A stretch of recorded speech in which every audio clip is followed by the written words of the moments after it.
بلکہ انسان کو جن مکلف بنایا ہے تو وہ اس کی طاقت میں ہے. اور جہاں ہمیں لگتا ہے کہ اس کا ایسی چیز کا مکلف بنایا جو اس کی طاقت میں ہے، تو حقیقت میں وہ نہیں ہے، بلکہ حکم اس کے علاوہ ہوتا ہے. اس کی ایک بہترین مثال دی ہے امام شاطبی رحمۃ اللہ علیہ نے. مثلا اللہ تبارک و تعالیٰ نے یہ حکم دیا ہے تحابب کا، کہ ہم آپس میں ایک دوسرے کے ساتھ محبت کریں. تو آپس میں ایک دوسرے کے ساتھ محبت کرنا، اس کا حکم اللہ تبارک و تعالیٰ نے دیا ہے.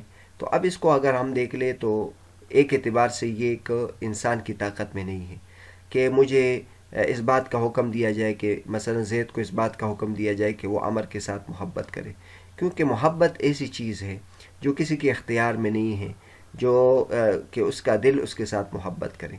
تو امام شاطبی رحمۃ اللہ فرماتے کہ اس چیز کا انسان کو مکلف ہی نہیں بنایا گیا ہے کہ وہ دل سے اس کے ساتھ، یعنی کہ دل بھی اس کا مانے. ویسے تو ہم جب کسی کے ساتھ محبت کرتے ہیں تو اکثر و بیشتر ہمارا دل بھی اس کی محبت میں گرفتار ہو جاتا ہے، اس کے ساتھ دلی محبت کرتے ہیں. لیکن کبھی کبھی ایسا ہوتا ہے کہ ہمارا دل نہیں چاہتا. تو امام شاطبی رحمۃ اللہ فرماتے کہ اس کا انسان کو مکلف ہی نہیں بنایا گیا ہے، بلکہ دراصل محبت سے یہاں مقصود اس کا جو سابقہ ہے یا لاحقہ ہے، جو چیزیں اس محبت کو مضبوط بناتی ہے اور اس کو ثابت کرتی ہے، وہ چیزیں مراد ہیں. مثلا محبت کا مطلب یہ ہے کہ اس کا نقصان ہم نہ کرے، اس کا نقصان نہ چاہے، اور اس کی غیبت نہ کرے. تو یہ ہے جو انسان کی قدرت سے خارج ہو تو اس کا مکلف نہیں بنایا گیا ہے. اور یہ ایک حدیث بھی آپ نے سنی ہوگی کہ نبی کریم صلی اللہ علیہ وسلم نے اپنی بیویوں سے کے بارے میں فرمایا کہ جہاں تک اللہ نے مجھے مکلف بنایا ہے جس چیز کا، کہ میں دونوں کے سب بیویوں میں برابر ہر چیز کو تقسیم کروں، اور اپنی طرف سے ان کے ساتھ جو برتاؤ ہے اس میں بھی انصاف کروں، اعتدال سے کام لوں، تو یہ میرے بس میں ہے، میں یہ کرتا ہوں. لیکن جہاں تک دل کا معاملہ ہے تو وہ میرے بس میں نہیں ہے، میں اس میں کچھ نہیں کر سکتا ہوں. تو امام شاطبی رحمۃ اللہ یہ فرماتے ہیں کہ اللہ تبارک و تعالیٰ نے ہم کو ایسی چیز کا مکلف نہیں بنایا جو انسان کی طاقت میں نہیں ہے. تو جن جگہوں میں ایسا معلوم ہوتا ہے کہ وہ طاقت سے اوپر والی چیز کا ہمیں مکلف بنایا گیا ہے، تو وہاں بھی وہ چیز براہ راست مراد نہیں ہوتی، بلکہ اس کا سابقہ یا لاحقہ مراد ہوتا ہے. تو بہرحال یہ امام شاطبی رحمۃ اللہ کا بہت عمدہ بیس ہے. دوسرے مرحلے میں امام شاطبی رحمۃ اللہ فرماتے ہیں کہ یہ بات ہے کہ اللہ تبارک و تعالیٰ انسان کو جو مکلف بناتا ہے تو مشقت والی تکلیف تو موجود ہے. یعنی ایسا نہیں ہے کہ شریعت یہ چاہتی ہے کہ انسان کو بالکل ہی تکلیف نہ ہو، تو یہ بات نہیں ہے. شریعت نے انسان کو جو مکلف بنایا تو اس میں کچھ نہ کچھ تکلیف تو ہے. مثلا شریعت یہ کہتی ہے کہ بھائی آپ صبح اٹھ کے نماز پڑھو. اب صبح اٹھ کے بستر سے جانا نکلنا اور پھر وضو کرنا اور پھر مسجد جانا، تو اس میں تکلیف تو ہے. اس طرح ظہر کے وقت جب انسان کاروبار میں مشغول ہوتا ہے تو دکان بند کر کے مسجد جانا، تکلیف تو اس میں ہے. تو اس طرح عصر کی نماز میں بھی انسان اپنی کاروباری مشغلوں میں مصروف ہوتا ہے. اور اسی طرح روزے میں بھی انسان جو ہے وہ تکلیف اٹھا کر روزہ رکھتا ہے. پھر حج کے مسائل میں بہت زیادہ تکلیف ہوتی ہے. انسان جو ہے پیسے بھی خرچ کرتا ہے، پھر سفر بھی کرتا ہے اور تکلیفیں بھی اٹھاتا ہے. اس طرح جہاد میں بہت زیادہ تکلیف ہے. تو تکلیف تو ہے، یعنی اللہ یہ کہنا کہ شریعت نے انسان کو بالکل تکلیف نہیں دیتا، یہ بات نہیں ہے. لیکن اس میں یہ بات ہے کہ اللہ تبارک و تعالیٰ کا مقصد کسی کو تنگ کرنا نہیں. تکلیف سے وہ تکلیف براہ راست مقصود نہیں ہوتی. تکلیف سے براہ راست تکلیف مقصود نہیں ہوتی، بلکہ اس تکلیف کے نتیجے میں ایک کام سر انجام دینا ہوتا ہے. تو چونکہ ایک کام اس تکلیف کے بغیر نہیں ہوتا تو اس لیے لازمی طور پر اس کے ساتھ تکلیف ہوگی. لیکن یہ بات نہیں ہے کہ اللہ تبارک و تعالیٰ کا مقصد ہی ہم کو تکلیف پہنچانا ہے، یہ بات نہیں ہے. بلکہ ہم اگر دیکھ لیں اسی وجہ سے اللہ تبارک و تعالیٰ نے بہت زیادہ رخصتیں رکھی ہیں. شریعت کے جتنے بھی احکامات ہیں اس میں اللہ تبارک و تعالیٰ نے رخصتیں رکھی ہے کہ اگر انسان سفر میں ہو تو روزہ نہ رکھنے کی اجازت ہے، انسان بیمار ہو تو بیٹھنے کی اجازت ہے. تو اس طرح بہت ساری چیزوں میں اگر پانی نہیں ہو تو تیمم کر سکتے ہیں. تو اگر مقصد تکلیف دینا ہو تو پھر وہ رخصتیں نہ ہوتی۔ اس کے بعد امام شاطبی رحمۃ اللہ علیہ نے بہت ہی عمدہ بات کی ہے کہ شارع کی تکلیف کو عام زندگی میں تکلیف نہیں سمجھا جاتا۔ شارع نے ہمیں مکلف بنایا ہے، ہمیں تکلیف دیتے ہیں، لیکن یہ تکلیف عام طور پر عام زندگی میں بھی، عادتی زندگی میں بھی اس کو تکلیف نہیں سمجھا جاتا۔ مثلا ہم دیکھ لیں، ایک بندہ ہے، وہ دکان کھول کے پیسے کماتا ہے اور اس سے اس کو فائدہ ہوتا ہے، لیکن اب ایسا تو نہیں ہے کہ وہ اس دکان کے لیے بالکل تکلیف ہی نہیں اٹھاتا۔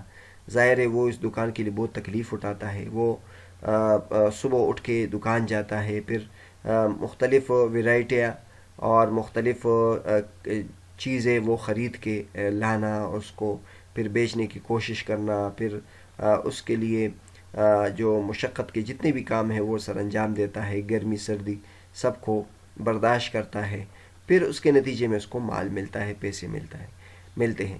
تو اسی کی طرح کی تکلیف ہے۔ اب اگر کوئی پیسے کماتا ہے اور وہ اس کی تکلیف کو کبھی بھی نہیں دیکھتا، کیونکہ یہ جو تکلیف ہے یہ ایک نارمل چیز ہے، ایک عام چیز ہے، اور لوگ اس کو خوشی اٹھاتے ہیں، برداشت کرتے ہیں۔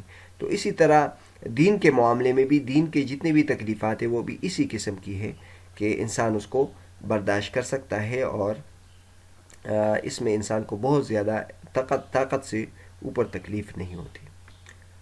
اور اس کے بعد امام شاطبی رحمۃ اللہ علیہ نے بہت ہی عمدہ بات کی ہے کہ مکلف مشقت کو مقصود نہ سمجھے۔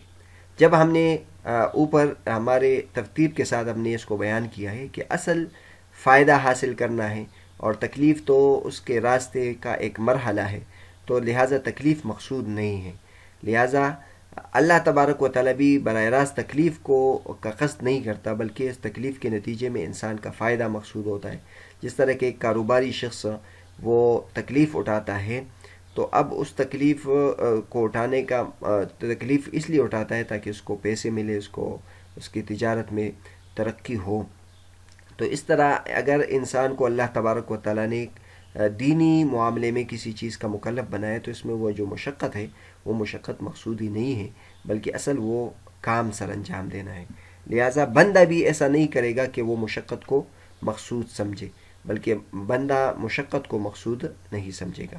مثلا اللہ تبارک و تعالیٰ ہمیں یہ کہتے ہیں کہ بھائی سردی ہو یا گرمی آپ نے نماز پڑھنی ہے، اور اب سردی اور گرمی میں انسان کو تکلیف تو ہوتی ہے، لیکن اگر اب اس کا یہ مطلب نہیں ہے کہ انسان پنکھا ہی نہ چلائے، تاکہ کیونکہ مشقت اللہ تبارک و تعالیٰ کی طرف سے، وہ یہ سمجھے کہ مشقت اللہ کی طرف سے مقصود ہے، تو مشقت مقصود نہیں ہے۔ وہ اے سی میں بھی نماز پڑھ سکتا ہے، وہ پنکھے کے نیچے بھی نماز پڑھ سکتا ہے، وہ غسل کر کے ٹھنڈا ہو کر نماز پڑھ سکتا ہے۔ یا مثلا ہم روزہ رکھتے ہیں، تو روزے کا مقصد مشقت برداشت کر کے ہم روزہ رکھتے ہیں۔ اب اس کا مطلب یہ نہیں ہے کہ وہ اے سی میں نہیں بیٹھے گا، وہ غسل نہیں کرے گا، وہ ٹھنڈک نہیں حاصل کرے گا، یا وہ مثلا سحری میں کچھ نہیں کھائے گا تاکہ بہت زیادہ کھا کے تو اس کو روزے میں مشقت ہی نہ ہو۔ تو یہ مقصود نہیں ہے، بس مقصود فائدہ حاصل کرنا ہے، اور مقصود وہ مشقت اٹھانا نہیں ہے۔ تو اللہ تبارک و تعالیٰ کسی انسان کو عذاب دے کر اپنے تقرب کو حاصل نہیں کرتا، کہ لوگوں کو عذاب دے کر اپنی عبادت ان سے کرائے اور پھر ان کو فائدہ پہنچائے، بلکہ یہ ایک نارمل چیز ہے۔ چونکہ اس مشقت کے بغیر وہ کام سر انجام نہیں ہوتا، لہٰذا وہ یہ کام سر انجام دے گا۔ جیسے مثلا جہاد ہے، تو اب جہاد میں انسان قتل ہوتا ہے، انسان شہید ہوتا ہے، تو ٹھیک ہے، یہ چونکہ اس کے بغیر سر انجام یہ پورا نہیں ہوتا، لہٰذا اگر وہ اس میں قتل ہو جائے گا تو اللہ تبارک و تعالیٰ اس کو ثواب دے گا۔ لیکن اس کا یہ مطلب نہیں ہے کہ لازمی طور پر انسان اپنے آپ کو بچانے کی کوشش نہ کرے، اور وہ زبردستی کسی تیر کے نیچے آئے یا گولی کے نیچے آئے تاکہ میں مر جاؤں اور مجھے یہ ثواب ملے، تو ایسا کرنا خودکشی شمار ہوتی ہے، اور یہ درست نہیں ہوتا۔ تو بہرحال یہ امام شاطبی رحمۃ اللہ نے بہت عمدہ بات کی ہے۔ تو جو آج کا ہمارا سبق تھا، اس میں ہم نے شارع جو مقاصد شارع کی تیسری قسم تھی کہ شریعت کے وضع کا مقصد اس کے مقتضا پر عمل کرنا، اس ضمن میں جو امام شاطبی رحمۃ اللہ علیہ مسائل ذکر کیے تھے وہ ہم میں سے چند آپ کے سامنے ذکر کی، باقی اس قسم سے متعلق جو دیگر باتیں وہ انشاءاللہ اگلے سبق میں ہم کریں گے۔ تو آج کے سبق میں ہم نے ایک تو یہ بات بیان کی کہ شرعی مسائل میں طاقت سے اوپر تکلیف نہیں. پھر دوسری بات ہم نے یہ کی کہ البتہ اتنی مشقت تو ہے جس سے انسان کو تکلیف ہوتی ہے، لیکن تیسرے مرحلے میں ہم نے یہ بات کی کہ وہ تکلیف مقصود نہیں ہے. اشارے کا مقصد اصل وہ تکلیف پہنچانا نہیں ہے، بلکہ جیسے کہ عام زندگی میں ہم اس طرح کے فوائد کے لیے اتنی تکلیف برداشت کر سکتے ہیں، تو اس طرح شریعت میں بھی شرعی احکام میں بھی اس طرح کی تکلیفیں ہم اٹھائیں گے.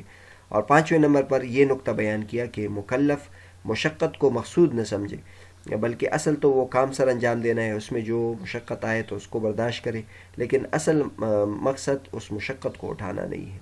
اگلے سبق میں انشاءاللہ اس کا بقیہ حصہ ذکر کریں گے، جس میں امام شاطبی رحمۃ اللہ کے نظریہ مقاصد شریعہ کا 9واں حصہ ہوگا انشاءاللہ.